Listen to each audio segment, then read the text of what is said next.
All right, we are live. And the first question from Joy Trujillo is, what time is it in England? I think it's 3 p.m. On the dot. How are you doing today, Shaun Attwood? Oh, fantastic, Eric. And I just want to thank you for, the multiple appearances on my channel and supporting what I do.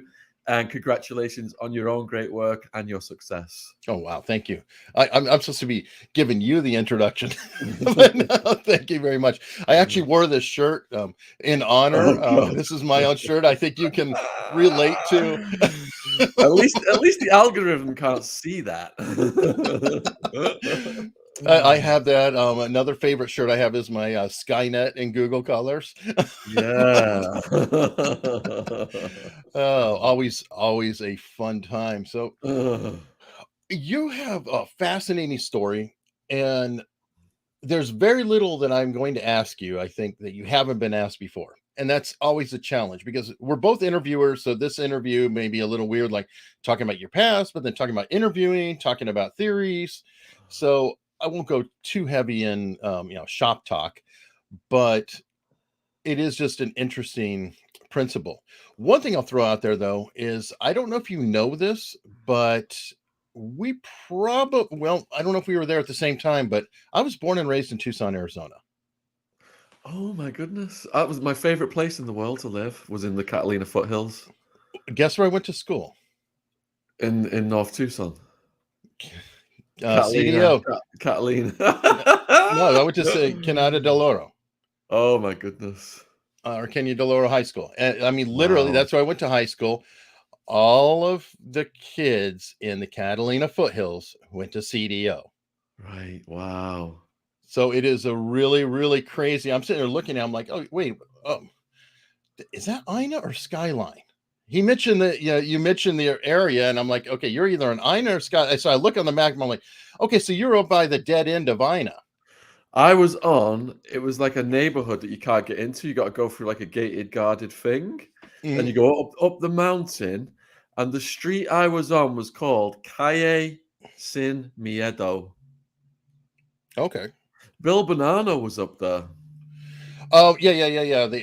I know he ran one of the families for a while, or was high up in there. He was Joe Bananas, right?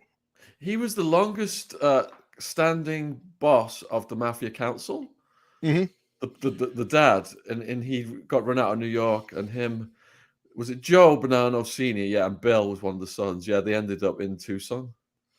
Yep, and Paul McCartney lived, but he was more a Tanque Verde area, Yeah, McCartney was way much further down, down the way. further down. It, Yeah, it's weird.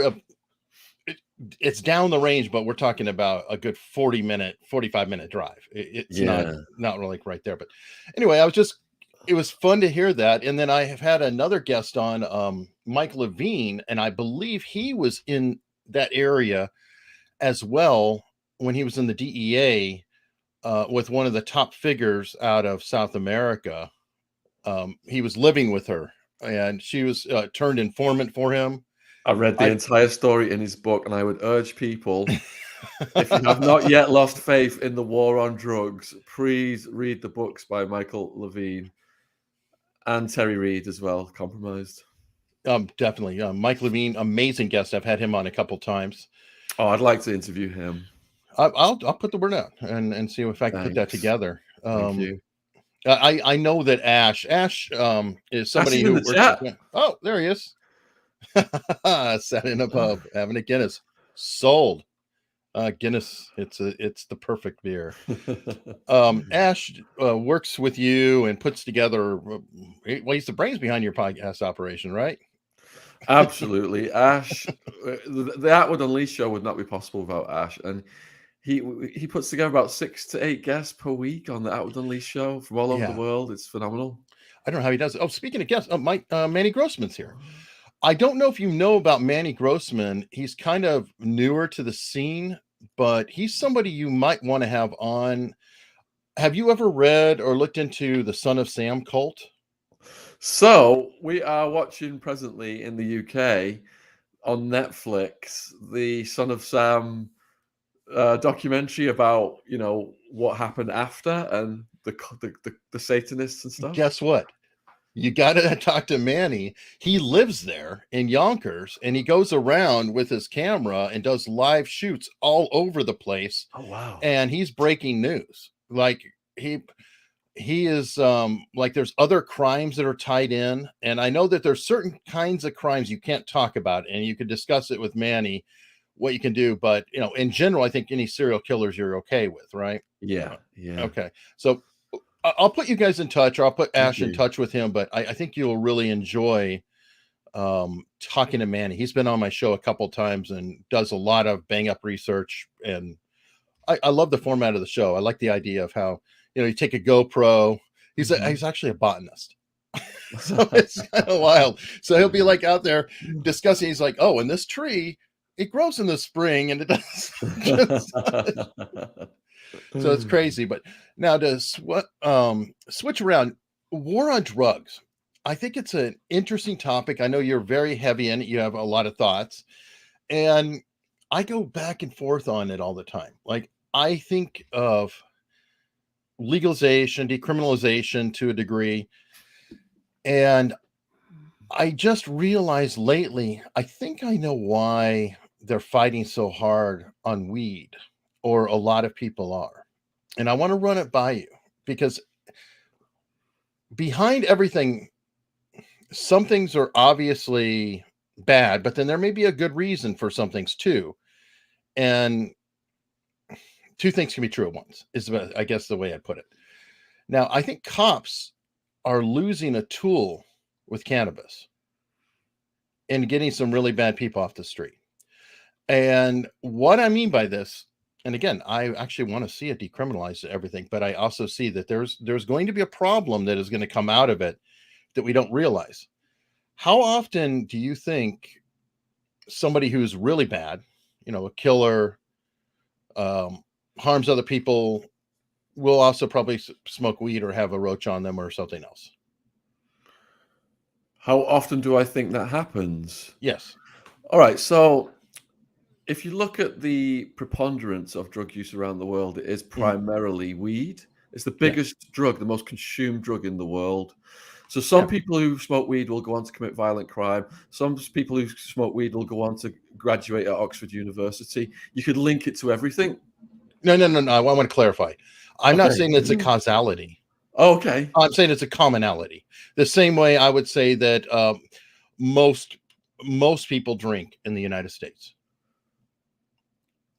or So, a so, so good in the proportion. UK, alcohol is the number one drug in murder, all violent crime, Yeah, sex and crime. here Yeah, too. yeah.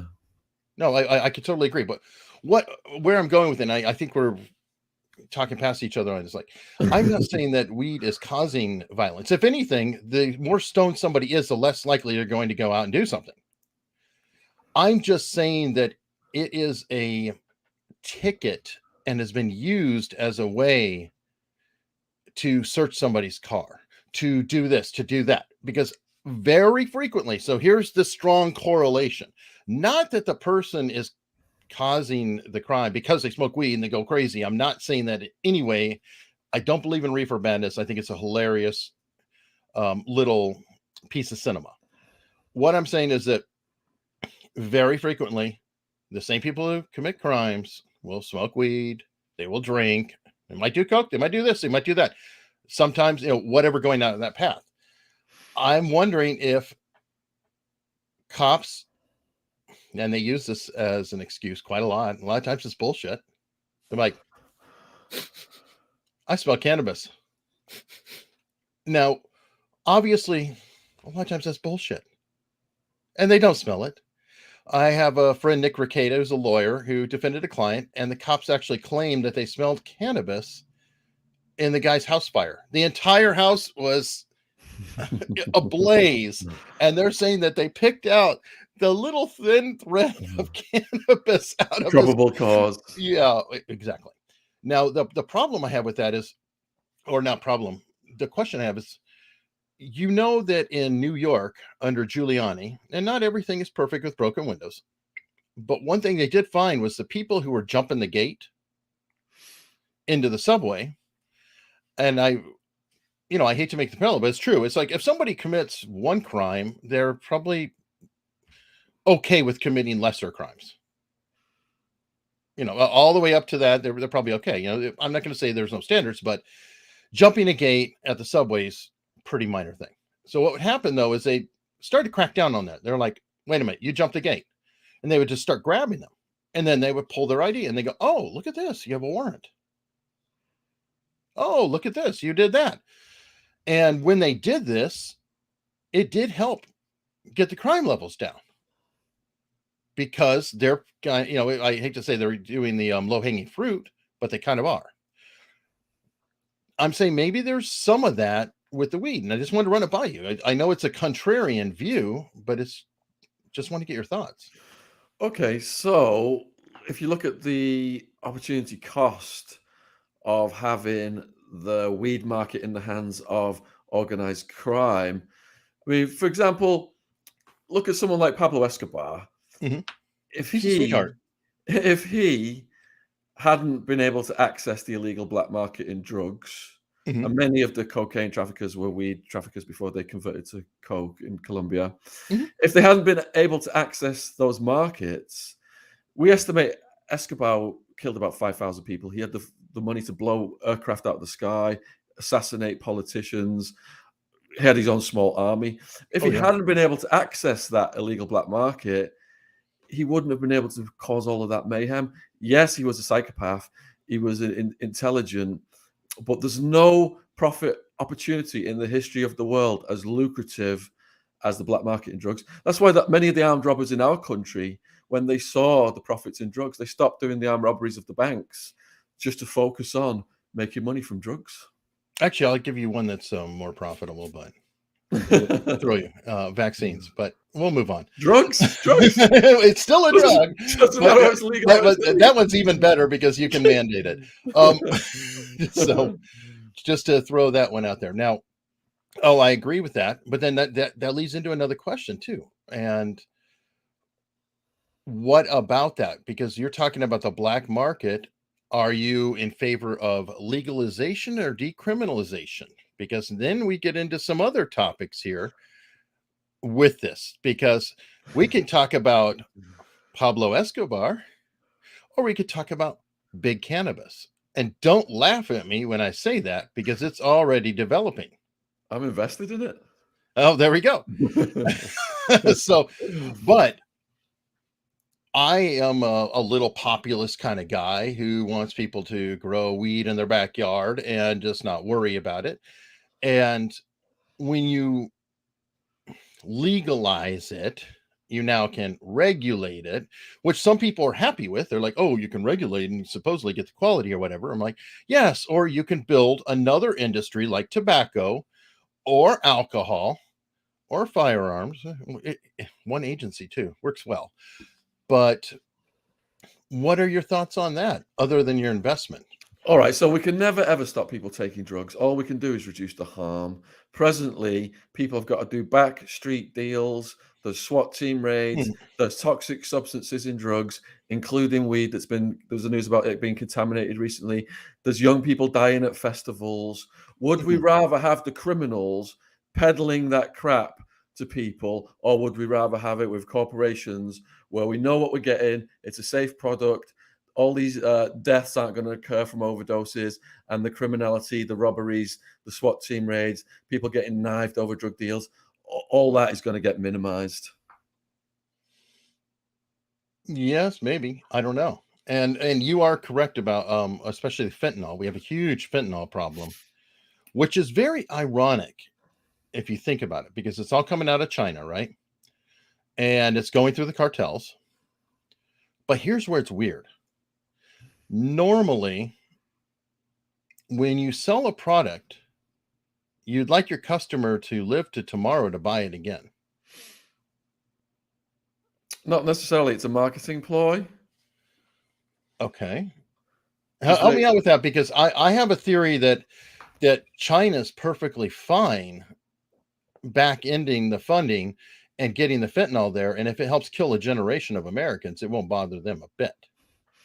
having a strong product is not necessarily a bad thing in the eyes of the users who've got extremely high tolerances. And I lived with those people for almost 6 years, day in, day out. The whole day just revolved around getting the heroin in.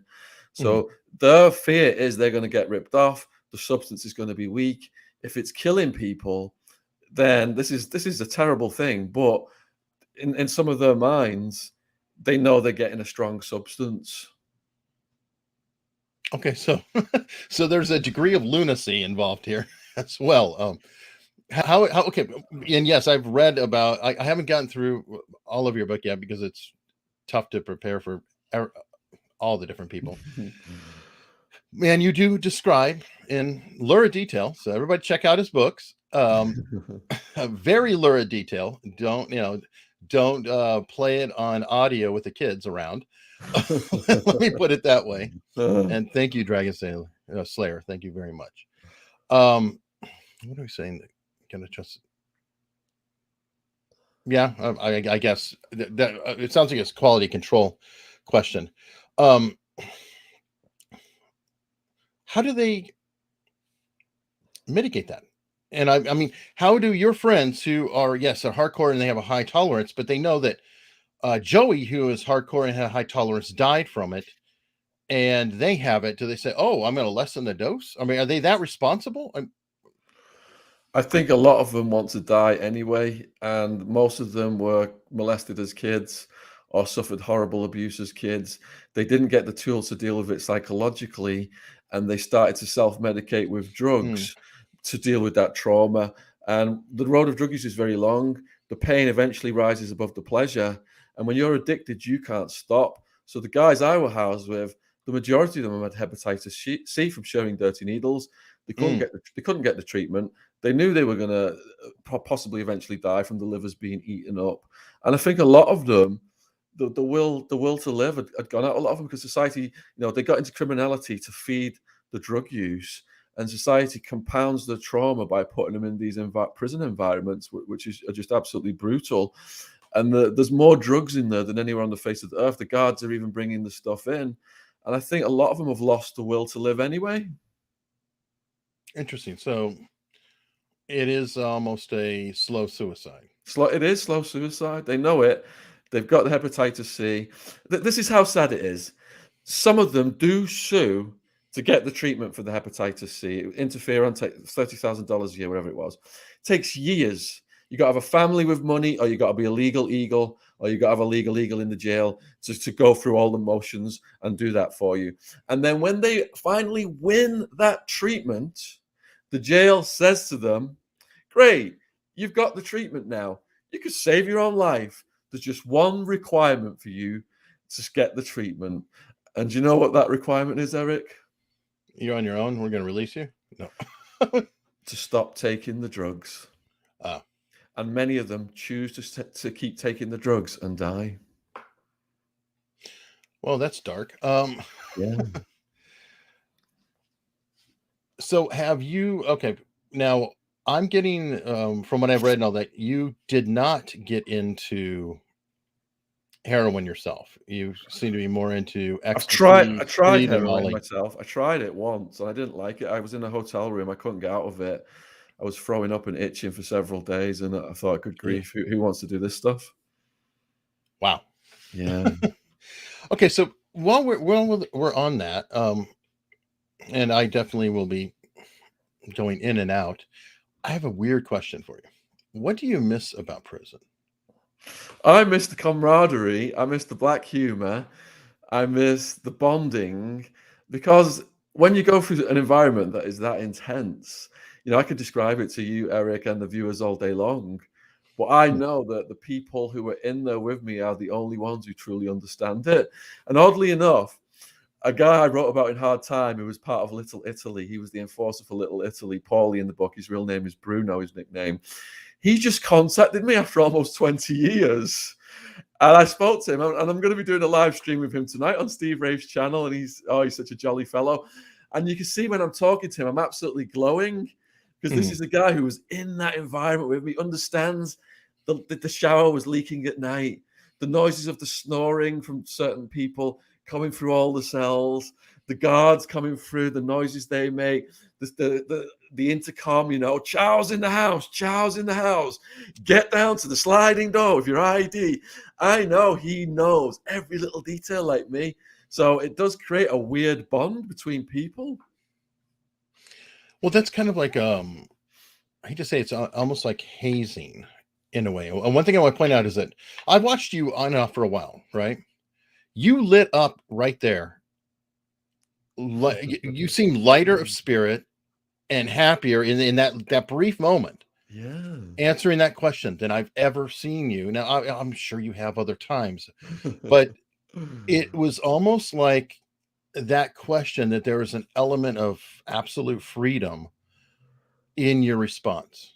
Did I misinterpret that? Yeah, I think that's the correct interpretation. Plus, I'm very excited about speaking to Bruno tonight. It's old home week, but well, and I say that because I've always felt that there's a wariness about you all the time. Just when I talk to you, I always feel like, yeah, what's he about? Like you're always gauging, no matter what. And it's not a criticism; it's just something that I intuitively feel. Everyone you're talking to, you're constantly assessing. I'm not going to say testing because that's taking it too far, but you're like continuously assessing everyone all the time. I think, Eric, what happened was I lost my innocence in the last couple of years after I did a lot of coverage on the, you know, who killed E guy and the M trial person, which became half the channel. Campaigns were launched against me, which culminated in I lost the channel twice, and even more recently, I got hacked, and hackers took control of my channel for a day, and they were running Bitcoin scam videos on it. So just when I was starting to relax again, more campaigns and more attacks are coming my way. So I would say I went through a baptism of fire in the last couple of years, and it's made me have to scrutinize things more. Like I can't even click on links in my emails, and if I'm getting bombarded right now with links out of emails out of East Europe pretending to be sponsors who want to play sponsored ads on my videos, but they're hackers. God, lovely.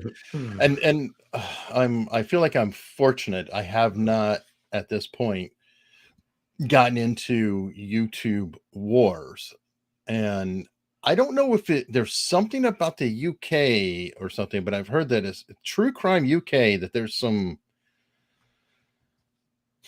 I don't know. Like I don't know if it's too much, if it's competition or what it is, but I've heard it's kind of bad there. Like there's a lot of It's like when the rave scene first started, there was an age of innocence and the ecstasy dealing. It was all relatively drama free. There was no violence.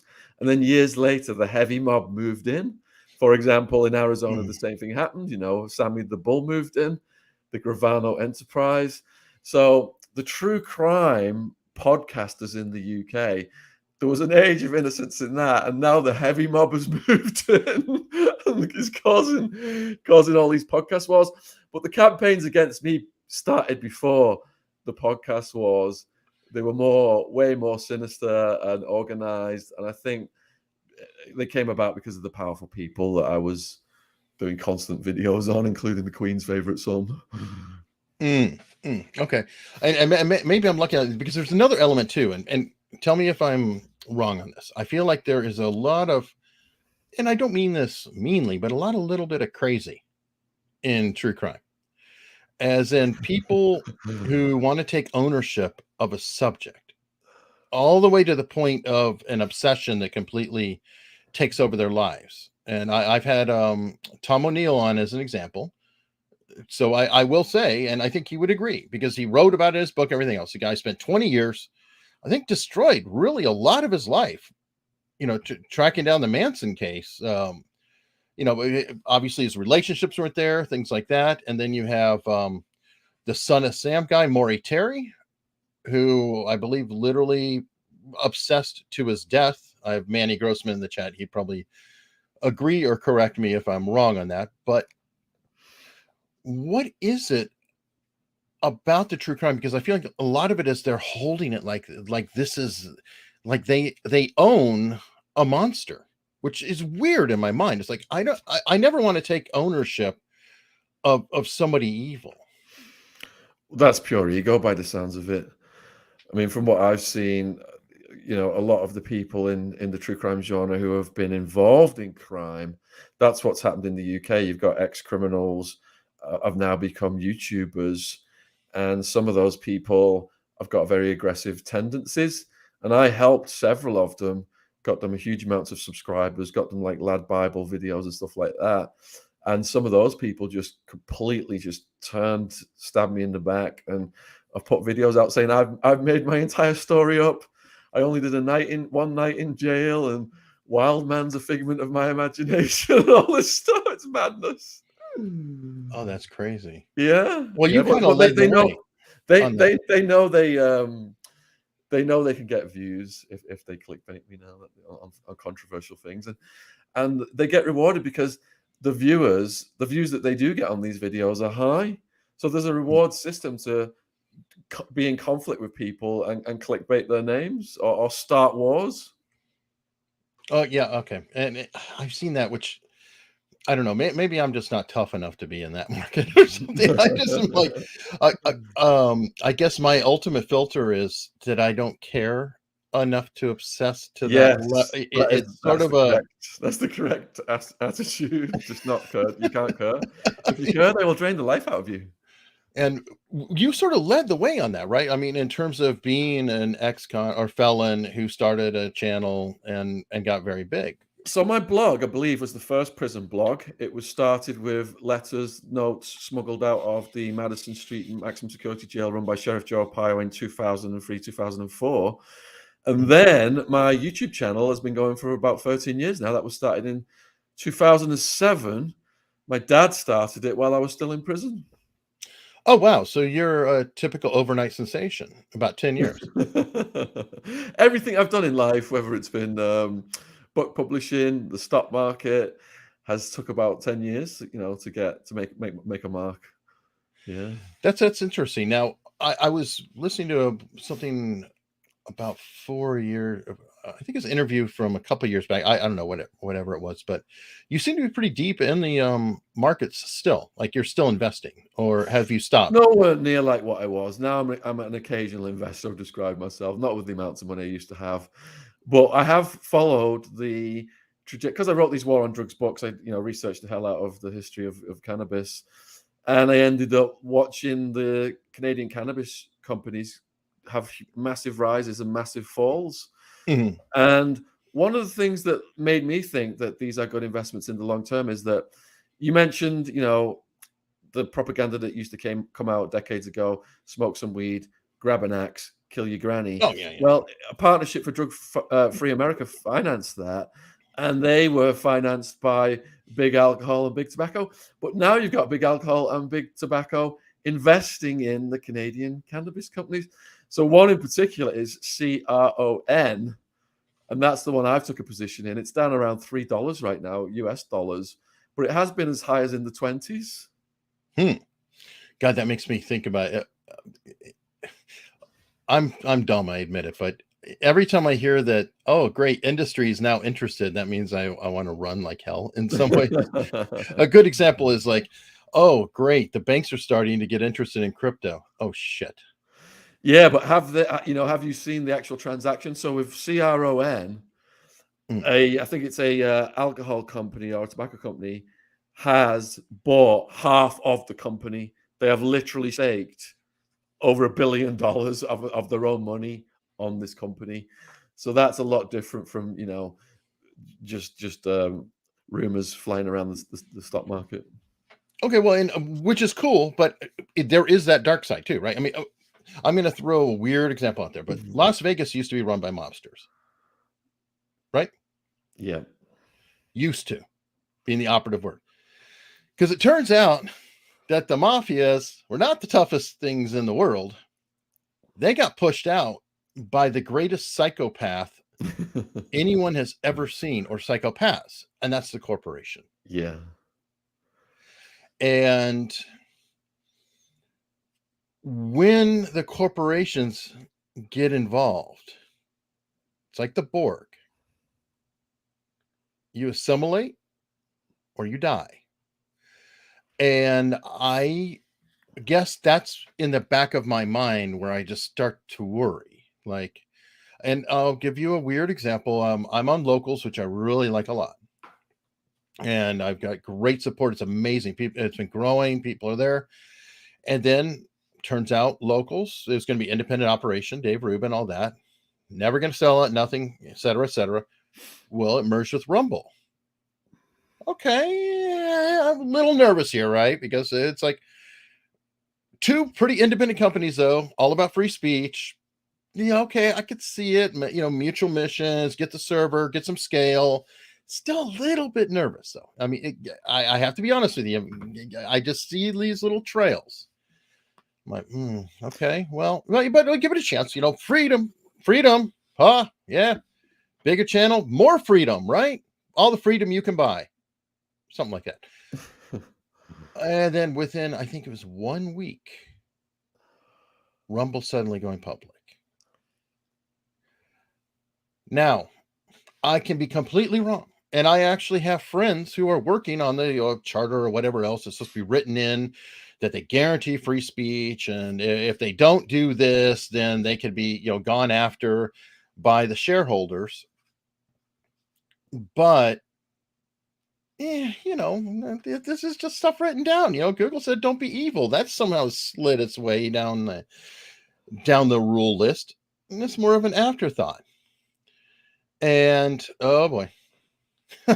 I don't know if this is here, but it's saying Locals just sent Carlin Brasinko a notice to remove some posts because of violating U.S. laws. Now, if it is violating laws, I'm actually fine for that, because I do differentiate. There is free speech, and then there are calls to action, which is against the law. Doxing somebody is not speech, things like that. So there is a clarification.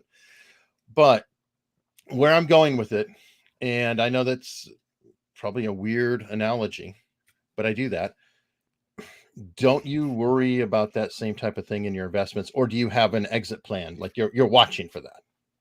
All right. So from what you just said there, I believe, I think it was Rumble you referred to, they Mhm, will want to maximize their profits, and mhm, they will end up with the same community guidelines as YouTube. And that force cannot be stopped. So we have a choice whereby we can either try and capitalize on that trend mhm, or not participate. And if you look at the investments that were made into the alcohol companies at the end of alcohol prohibition, and then how much the shares rose from there, great fortunes were made. So there was a lot of hype surrounding the Canadian legalization, and the prices were in the stratosphere. But I mhm. think now that people aren't looking at them, that they've collapsed, I think they present a good opportunity. And ultimately, those big companies will bribe the politicians to maximize their profits, because that's how the world works. And you were right; they are the biggest mafia. So, is it blood money? Perhaps, but it's something that is just it's unchangeable. I don't believe we can change it. I guess I then worry about the little guy like me again, the dummy who doesn't know. I'm the one that's like, by the time I hear about it, and I think I actually heard you say something about when you hear from your barber or bartender or others. Of course, using barber is ironic for both of us, but anyway, when you hear about, hey, did you hear about uh, fill in the blank? You better watch out, because that's Yeah, the bubble. yeah. And the big one now is it's been Bitcoin, hasn't it, in the last couple of years, and who knows how high it can go, but eventually I think it will go back down. Well, okay, and I want to run my issues with Bitcoin with you, because you're Mhm. much more knowledgeable and you study this stuff. I feel like people are using Bitcoin as an investment, and it's not supposed to be an investment. It's supposed to be a currency, in terms of, like, supposedly a stock market, you invest and it gains over time, or you get dividends, or something like that. Bitcoin's supposed to be, I buy Bitcoin, send that to you to pay you, like a transactional type of thing. I thought that's what it was designed to do. And then because some people held on to it and has gained value, that I call it a false investment, but I don't know. And I'd love to have you clarify where I'm So wrong. if I invest in a cannabis company, then there's a plantation, there's equipment, there's a labor force, there's a net asset value to that company. Mhm. What does a crypto have backing it? It just issues a number of currency and goes on a marketing scheme. So there's actually no value there fundamentally to a crypto public offering. All it That's my is issue. It's a all it ledger. It's air. It's not like it's gold. just it's just computer code. It's just computer code. Anyone can Okay. create computer code. But psychology is unstoppable. Tulip bulbs were worth more than houses during tulipomania. So how high the cryptos will eventually go before they go back to the fundamental value of near zero is anybody's guess. Okay, so yeah, that is my primary issue too. Like if I buy an ounce of gold, I actually have this thing in my hand. It's got a certain weight and whatever. Now it may go down in value, it may go up in value, but it's pretty stable. And not like these crypto swings. Jesus. And that's because there's only so much gold on this planet. There's only so much that is ever mined in a year that can be found. And I think there's pretty controllable numbers because they know where just about every bit of it is. I mean, there's gold all over the place, but it's so hard to extract that it's too expensive, you know. Crypto, and I've never gotten my head around it. And I think you just said that. People just say it's about the blockchain. It's about the block. Yeah, I get the blockchain. I'm cool with that. But I'm having trouble saying, how do I have something of value here and it contains value? And then they go, well, the fiat currency. It's like, yes, that's true. Fiat currency is the same thing that I have a dollar bill and that is only as valuable as my government says because they're not on a gold standard. I agree. But I guess that's what bothers me about that. And is that essentially what you're saying? Yeah, absolutely. There's no fundamental value behind it. It's just computer code. There's no assets, there's no buildings, there's no plants, there's no factories, there's no vehicles, etc. So my strategy is find an industry of value, wait for it to crash because the stock market's a peculiar place. When there's a sale at Macy's, they're trying to smash the door down to get in. When there's a sale on at the stock market, everybody's running the other way in panic and fear, and they don't want to have anything to do with it.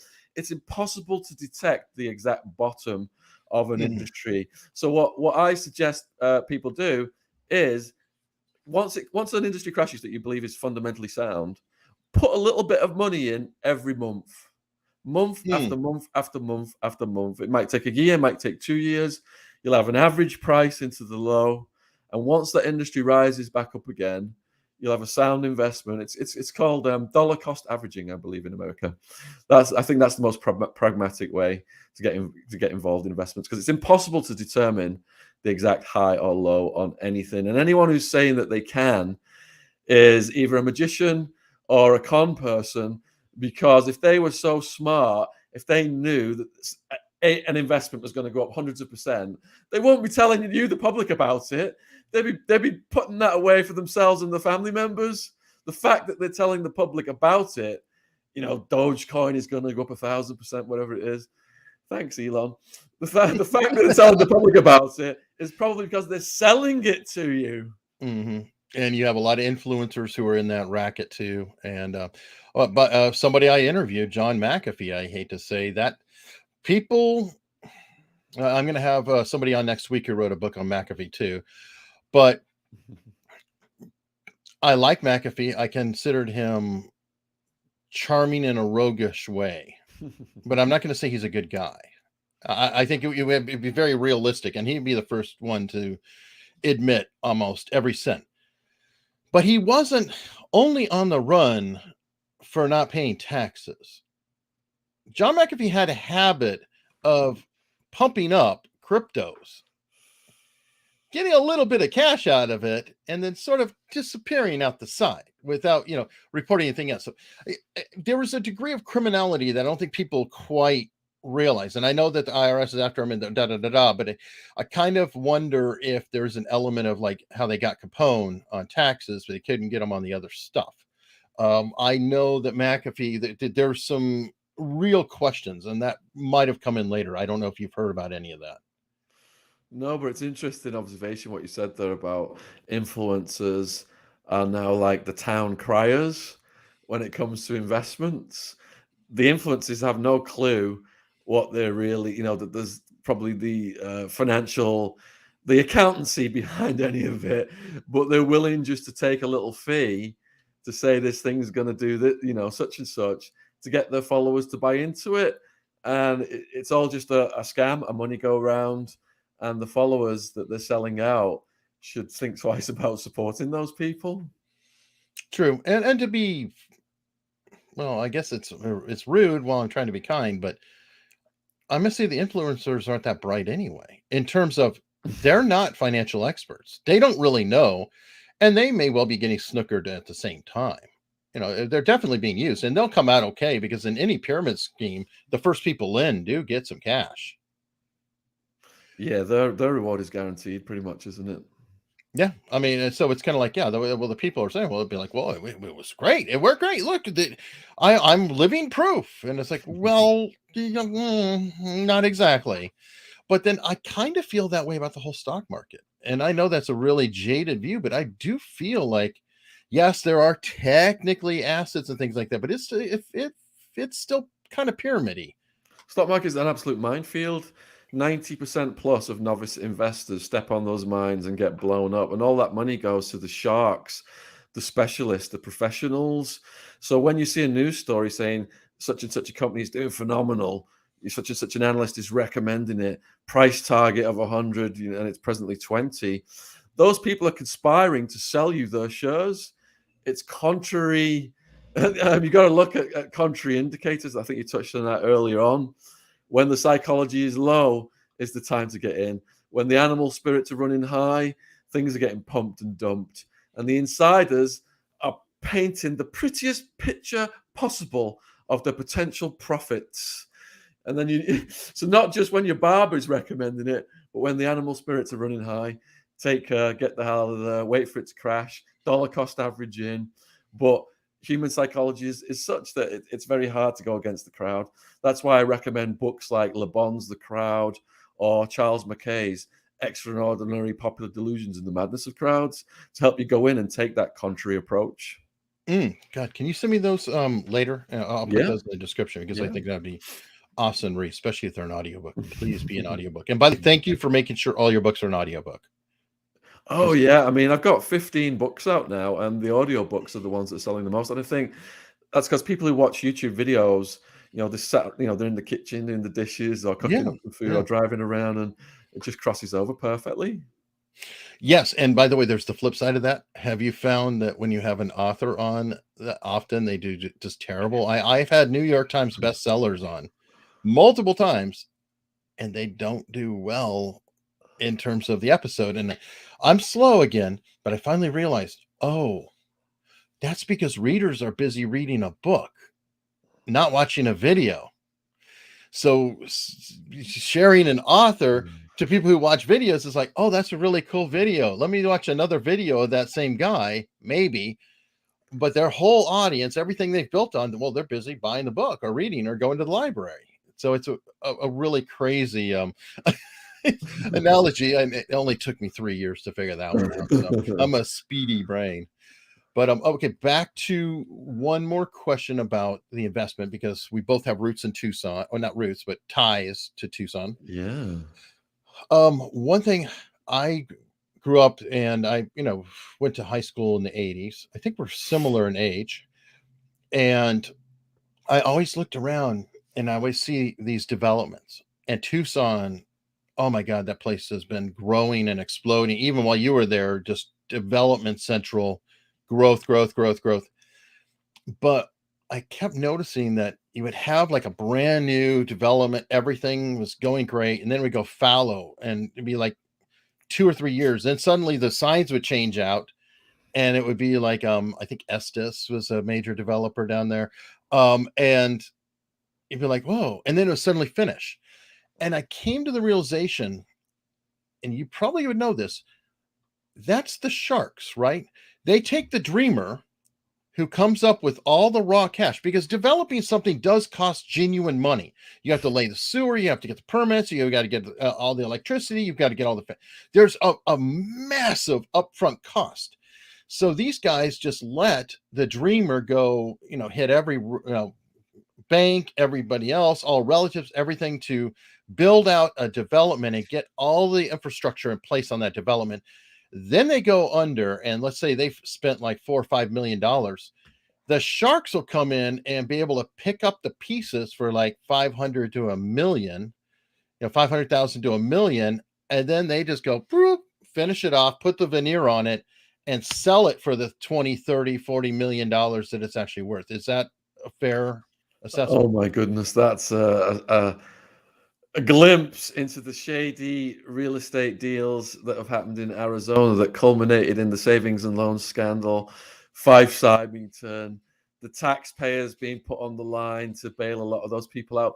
So I met a guy called Two Tonys in prison, a Bonanno crime family associate. I wrote his life story. And when he was starting out, he was involved in these real estate scams, and they would set up shop on the sides of the roads in Arizona and Nevada. And he described Mr. and Mrs. Mooch would pull over, they give them an iced tea, and they'd show them this development, and they get them to put a deposit down. And it was like, he said it was, worse than swampland in Florida. There was nothing there. So, yeah, Arizona and Nevada, they've got very shady histories of dodgy real estate deals involving the politicians, the mafia, savings and loans, and people like Fife Symington. That's crazy. And it's interesting. Now, this kind of follows your trajectory too, right? You were there in Arizona, when I was growing, it was still kind of a little bit of the Wild West. It's unsettled. So that is a great place for organized crime to move in, or others, but really you're going to have the small time players. And from what I understand, you started out small time as a hobby and said, oh, well, I know how to invest, I know how to, um rather than go to these other people, let me just go directly to source, cut the middle people out, and then I become the wholesaler for everybody else. Is that the trajectory you took? Yeah, but it took years. So in the beginning, Sure. when I started in the rave scene in Arizona, I was still a stockbroker, and the ravers called me the Bank of England.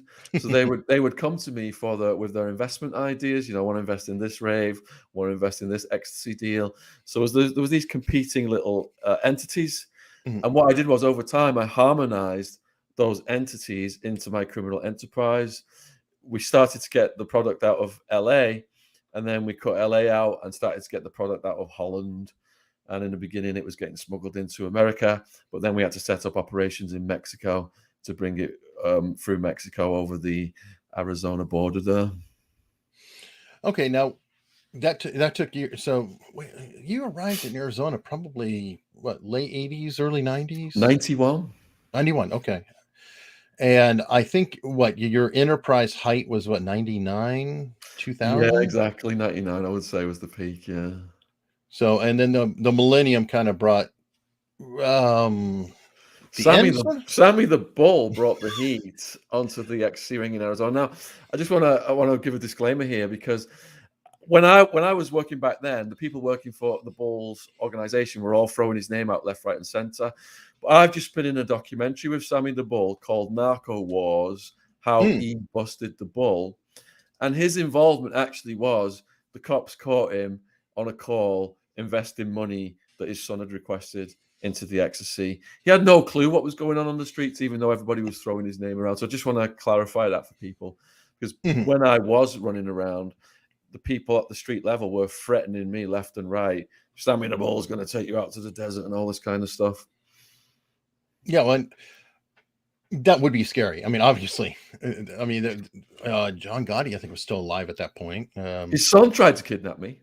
Oh, nice.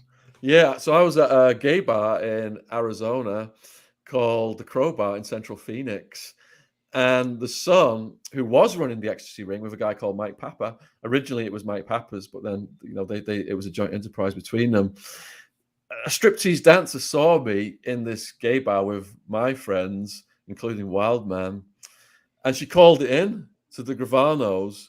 And this is, from the son's own mouth. He said, armed crew got in a car, were going to take me out to the desert and either try and get money to hold me for hostage to get money out of my people or eliminate the competition. But what happened was it got moody, and the people I was with in that club said, I think we need to leave. So we left just before they arrived. Oh, wow. So it was just luck, pure luck. Pure luck. I mean, this is the thing I tell the school kids. When you're on drugs, you think you're cool. You think you're the man. You think you're invincible. But actually, do you see any old drug users out there? They're either dead or other than Keith Richards.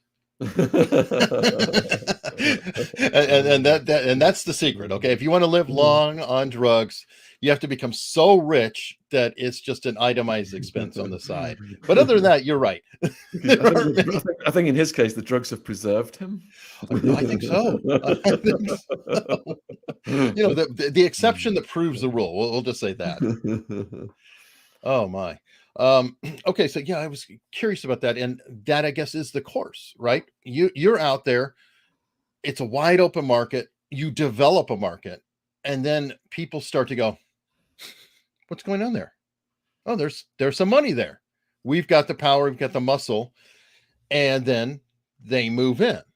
That's why in the long run, because of the drug laws creating the black market in drugs and the war on drugs, the only people who can sustain the supply of drugs and will always rise to the top of it is organized crime. Because it doesn't matter who gets arrested, the criminal organization continues. Mm-hmm. Well, this is true. I mean, and then they'll get eaten by a corporation in America. Right? It's like the casinos, yeah. I mean, it really is. I mean, are we not, sliding into legalization to where ultimately nobody can stop the corporation when they go fully into it? They own every politician. They're supposedly legal, and they have the might of the whole government behind them. And and the CIA, because the CIA will stop backing them and move to the corporation. I've written a book called Clinton, Bush, and CIA Conspiracies. So if you're watching this and you want to know the inside, I mean, I learned a lot from a cartel pilot. He flew for the Sinaloa cartel back when Felix Gallardo was running it and Caro Quintero. He knew all those guys, and he worked both sides. And he told me that he never killed anyone when he was working for the cartel, but he did kill people when he was working for the U.S. government. I can believe that. And okay, so in your studies, I'm going to meander for a minute. Robert Rackstraw, did he come up at all? Robert, what was the last name? Rackstraw, I believe it is. No, Rackstraw. I've not heard of Robert. Some claim that he's DB Cooper. Bill Cooper. No, DB Cooper, the famous pilot who hijacked the plane, dove out with a parachute, has never been solved. The FBI closed the case. Oh, that's fascinating. That no. Oh, you haven't seen? Oh, okay, well, that's a UK-US thing. 1971, and it's still out there. We've just passed the 50th anniversary of the crime. He is the only successful hijacker in history. Wow. And Robert Rackstraw is one of the suspects. And there's like every true crime community, like if you want to have some fun, go say you know who Zodiac is, and you'll get this force against you or that force against you or this. It's like everybody has their own suspect. Like I guess this goes back to Jack the Ripper. I mean, Ripperologists all seem to have different, and they all are absolutely certain. That's the one thing they share is certainty. Look out below. Okay, so I didn't know if you'd ran into, and I'm going to guess that obviously you read Mike Levine as part of your studies. Yeah, I mean, I would say that Mike Levine, Terry Reid compromised two of the biggest influences on the philosophy I developed towards the war on drugs. Crazy. Now, back to your personal story. I heard that you were getting out or you had been like, I guess, I guess you figured out that you were almost kidnapped, and you're saying, you know what, this just isn't as fun as it once was, and you were, I'm going almost straight. I mean, what would be the way to describe that? Yeah, I'd quit importing ecstasy a year before I got caught, and I was naive to the statute of limitations. I thought I got away with it, but I didn't realize they don't have to catch you with the drugs. All Mm. it takes is someone from your past to tell the police that they did a drug deal with you, and then they've got a witness. Therefore, they've got a case. And there was 10 witness statements that led to the grand jury indictment and the authorization for the wiretaps. Oh, so they had wiretaps on you. Yeah, it was a multi-agency investigation. There was, I think I ended up with about 10,000 wiretaps, but those wiretaps came after I'd quit the importation. So they didn't actually catch me talking about any deals. They caught me doing personal use. Okay, so you still were an addict. Yes, and I hadn't addressed my demons. And I credit the SWAT team and prison and the whole experience with saving my life and forcing me to go deep inside myself to address the root causes of why I was addicted, because I was in denial for 10 years. I thought I was just a wild and crazy party person. I'll never get in trouble. First time I took drugs, I said to myself, I'm going to take this, have fun at the weekend. I'll never get in trouble. I was still telling myself that the weekend before the SWAT team came, over a decade later. Interesting. Well, and in fairness on that, Robert Downey Jr. has been quoted saying that prison saved his life. Yeah, it does, because you're forced to. I was emotionally immature. I wasn't taking any time out for introspection. You've got all this time on your hands, and prison forces you to go inside yourself. Let me just qualify that. For me, it did. For most people, prison that I saw traumatized the majority of those people. And to deal with that trauma, they were on the hardest core drugs, mostly heroin. And that's why Mhm. it's a disaster. It doesn't work for most people. But in my case, it did. And I'm a bit of a go getter. I had strong family support. My family and my blog readers sent me over 1,000 books in just under 6 years that I read. In Mm. 2006, I read 268 books, a lot of philosophy and psychology. And that helped me go deep inside myself and understand what the hell I'd done. And when you're on drugs, the other thing is it puts a cloud in your head that scrambles your decision-making processes. And you don't know that cloud is there. And it was months after the SWAT team came and that cloud lifted, and my brain started to look back on what I've been doing for the past 10 years. I was like, how on earth are you still alive? You internalized finally. Yeah, yeah. Could some of it, to throw this out there, also be age? Yeah, with age, testosterone slowing down and everything else, I think a lot of people just mature out of crime as well. Well, I think there's been studies on that. What is it? I think they said if you lock up everybody from 17 to 29, crime would drop to nothing, Yeah, yeah. or all males specifically. The majority of crime occurs when testosterone is peaking. Mhm. And everybody feels invincible. Okay, so that's fascinating. And I love that you were able to introspect. I mean, that it's not necessarily an easy thing to do. I guess you had some time on your hands, but even then, many others have time on their hands, and you managed to pull out and create another successful venture. Was that the strong family ties? Oh, good grief! I think the strong family ties is a huge thing, and I'm blessed for that. Because if you look at recidivism figures, having a job, having family are massive, but it was more complex, I would say, because I was deported from America and banned for life. So I wasn't just going back to my old environment and my old friends. I've got a good education. Third of the prisoners couldn't even read or write. So, there's a lot more to recidivism. And then if you go in, like if you've been arrested for weed and you go to prison and you end up on heroin, getting neo-Nazi tattoos where it's just drug and gang infested mayhem, and then they just give you $50 on the gate and say, have a nice day. How the hell do you stand a chance in life? And it was seen that, and the predatory corporations profiting from the back of were housing human beings as commodities for private prisons, for example, tens of billions a year in contracts right now for them. It was seen that society had put the most vulnerable people, prisoners, the biggest houses, the mentally ill, people with addiction issues. More than half of my friends in prison were soldiers, come back from Mm. wars, PTSD, didn't get any help, ended up on street drugs to self-medicate and ended up in prison. It was seen that the reality that prisoners weren't all pedophiles and rapists and murderers.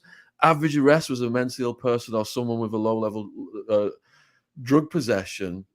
That's what inspired me to start blogging and exposing what was going on in Sheriff Joe Arpaio's jail back in 2003, 2004. And that inspired you to cover the subject that you're not allowed to talk about anymore. I'm guessing because you said, okay, these people I was in the can with or in prison with are also victims. Meanwhile, there's high level monsters out there who are wired into society.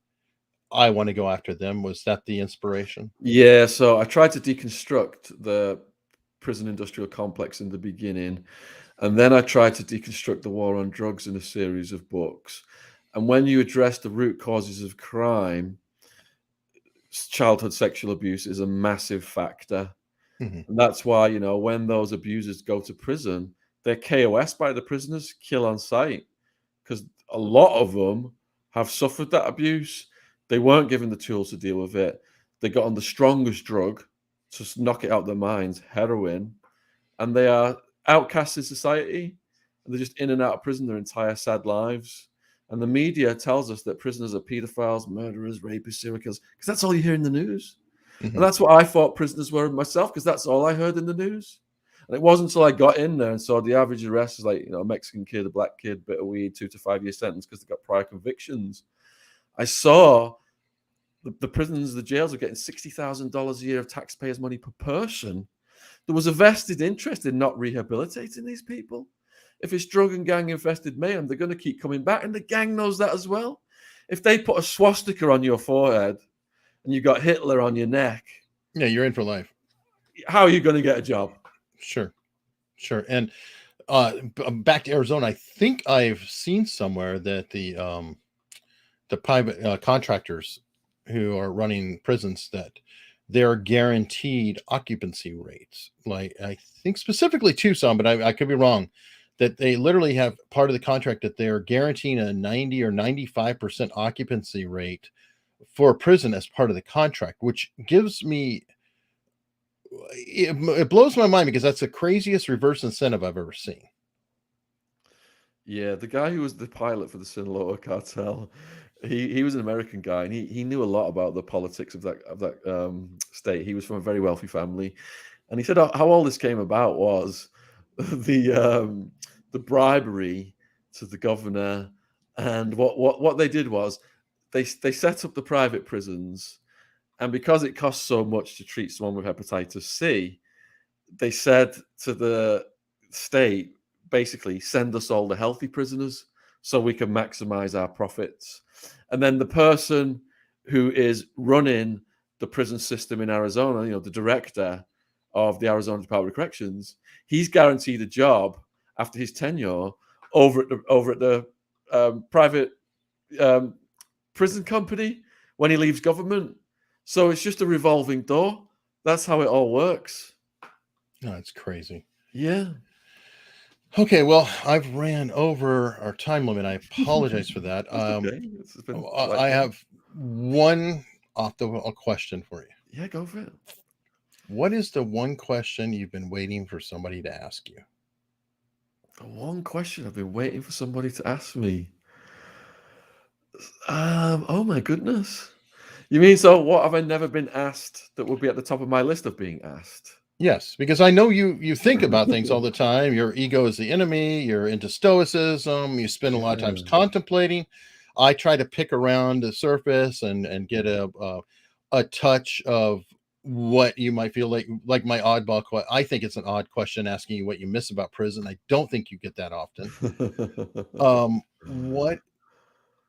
What am I missing? What is that one question? I know there's something out there that you're like, why has nobody asked this? Why has nobody asked this? Oh, so before the pandemic, I was doing over 100 talks a year at the schools, Mhm. and you know, they ask everything under the sun. One of the most common questions that get asked is, "Did you drop the soap in the shower?" Things like that.